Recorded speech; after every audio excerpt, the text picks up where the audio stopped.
এইটো আমাৰ 20th এপিবিএনৰ 26তম প্ৰতিষ্ঠা দিৱস।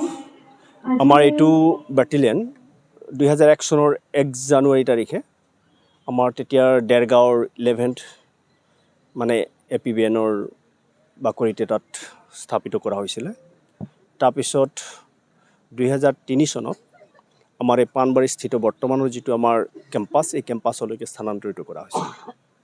আৰু সেইহতে আজি আমাৰ যদিওবা 1 তাৰিখে প্ৰতিষ্ঠা কৰা হৈছিল, কিন্তু 1 তাৰিখে আমাৰ কিছুমান ল এণ্ড অৰ্ডাৰ ৰিলেটেড ডিউটিত মানুহখিনি জড়িত হৈ থাকে, ইনভলভ হৈ থাকে। সেইকাৰণে আমি 11 তাৰিখটো বাছি লৈছিলোঁ। আৰু আজি উলহ মালহেৰে সকলোৰে উপস্থিতিত পালন কৰা হ'ল।